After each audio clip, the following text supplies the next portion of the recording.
សូមគោរពនឹងជម្រាបសួរប្រិយមិត្តទាំងអស់គ្នាខ្ញុំបាទរតស្វាគមន៍មកកាន់វីដេអូថ្មីរបស់ខ្ញុំ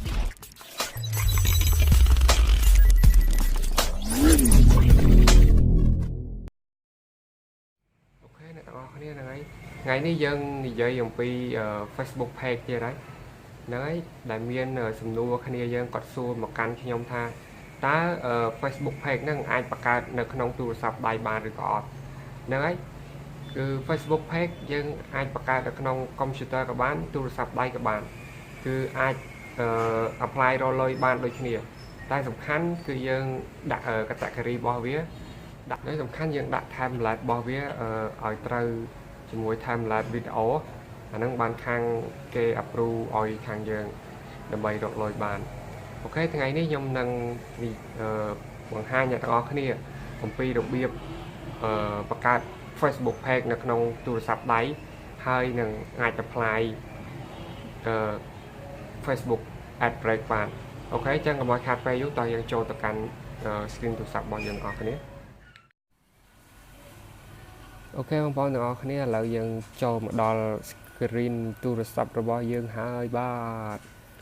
អូខេឥឡូវយើងចូលមកកន្លែង Facebook មកចូលមកកម្មវិធី Facebook យើងលេងធម្មតាហ្នឹងខ្ញុំហើយអ្នកទាំងអស់គ្នាខ្ញុំប្រកាសអ្នកទាំងអស់គ្នាប្រកាសជាចេះបង្កើតហើយ page ហ្នឹងអ្នកទាំងអស់គ្នាចូលមកកន្លែងនេះមកអ្នកកន្លែងសញ្ញាត្រេ3នេះហើយតបមកនេះចូលមកកន្លែង page នេះមកប៉ាវនេះអ្នកទាំងអស់គ្នាកន្លែង create page នេះមានអីពិបាកទេអ្នកទាំងអស់គ្នាគ្រាន់តែ create page មួយវាអត់ពិបាកទេសំខាន់យើងរក follow យករក traffic ចូលនៅក្នុង page របស់យើងឲ្យគេមើលច្រើនអាហ្នឹងមិន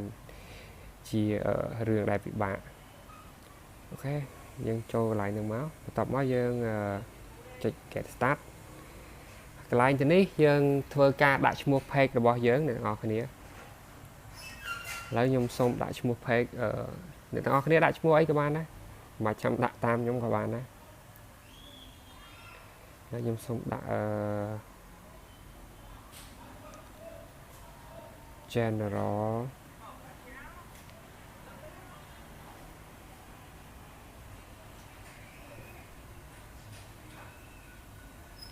general knowledge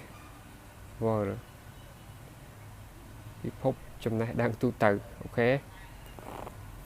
តបមកអ្នកទាំងអស់គ្នាចង់ដាក់ page អ្នកទាំងអស់គ្នាជាភាសាខ្មែរក៏បានដែរអត់មានបញ្ហាអីទេ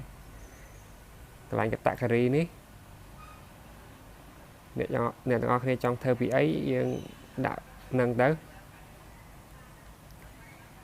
ខេខ្ញុំដើររកដាក់អីចេះនេះដាក់ order ចឹងមក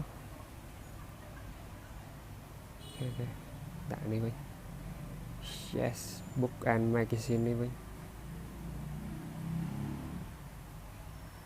library newspaper ដាក់ newspaper តែម្ដង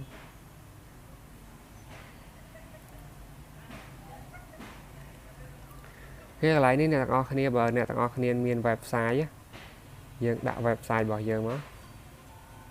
ប៉ុន្តែខ្ញុំអត់មាន website ទេឥឡូវយើង skip វាទៅមិនដាក់ទេហើយទៅនឹងរូបភាពយើងចង់ដាក់រូបភាពអីក៏បានដែរអូខេតបមកយើងចុច next មកហើយ cover យើងចង់ដាក់អីក៏បានដែរយ៉ាឥឡូវចេញហើយអ្នកទាំងអស់គ្នាយើងបង្កើតបាន page មួយហើយប៉ុន្តែយើងអត់ទាន់ហើយណា page ហ្នឹងសំខាន់កន្លែងនេះកន្លែងផ្លូវគឺអ្នកទាំងអស់គ្នាត្រូវចូលទៅក្នុងកុំព្យូទ័រដើម្បីដាក់ប្រទេសផ្សេងអ្នកទាំងអស់គ្នាយើងអត់ដាក់យកប្រទេសកម្ពុជាយើងទេប្រទេសខ្មែរយើងទេយើងត្រូវដាក់ប្រទេសថៃឬក៏ប្រទេសអាមេរិកអីក៏បានដែរអ្នកនរគ្នាដាក់ប្រទេសអីក៏បានដើម្បីឲ្យគេ apply ដើម្បីគេ available ដើម្បីឲ្យប្រទេសវា unavailable available ហ្នឹងហើយចប់មាត់គេឥឡូវយើងបង្កើតឲ្យអស់ហើយចាំមើលអ្នកនរគ្នា page ខ្ញុំបង្កើតមិញចំបាត់ធនប័ត្រហើយ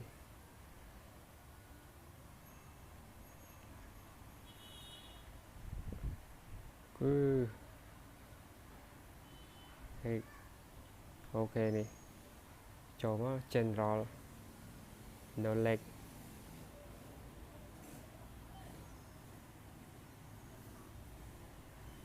គេឥឡូវថ្មីជ្រើមកផែកយើង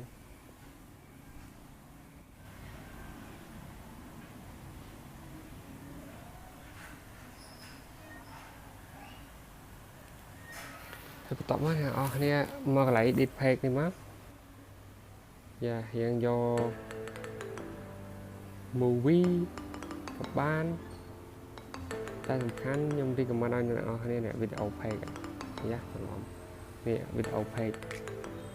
apply recommend កន្លែងនេះណាចឹងមានន័យថា page របស់យើងគឺ for video មាន setting មួយចំនួនទៀតយើងត្រូវសម្រាប់ហើយ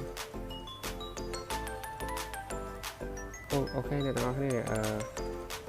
like the page ខ្ញុំនេះចឹង page រដ្ឋ Cambodia ហ្នឹងខ្ញុំដាក់នៅប្រទេសថៃហ្នឹងអ្នកទាំងអស់គ្នានេះ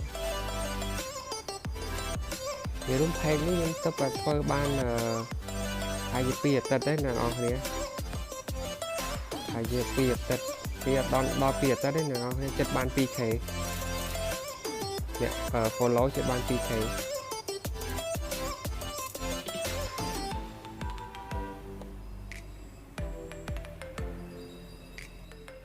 អរគុណច្រើនអ្នកទាំងអស់គ្នាហើយវីដេអូថ្ងៃនេះគឺយើងមានតែ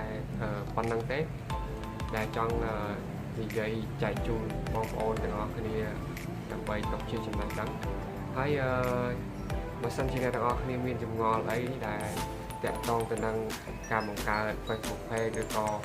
ការបង្កើត account ធនាគារសម្រាប់ទុកលុយគឺអ្នកទាំងអស់គ្នាអាចចូល comment នៅខាងក្រោមវីដេអូនេះហើយមួយទៀតបើសិនជាអ្នកទាំងអស់គ្នាពេញចិត្តអ្នកទាំងអស់គ្នាអាចចុច like និងចុច subscribe ដាក់រូបកណ្ដឹងនៅ channel របស់ខ្ញុំបាទផងអូខេអរគុណច្រើនប្រិយមិត្តទាំងអស់គ្នាសូមតាអ្នកទាំងអស់គ្នាជោគជ័យទាំងអស់គ្នាអរគុណច្រើន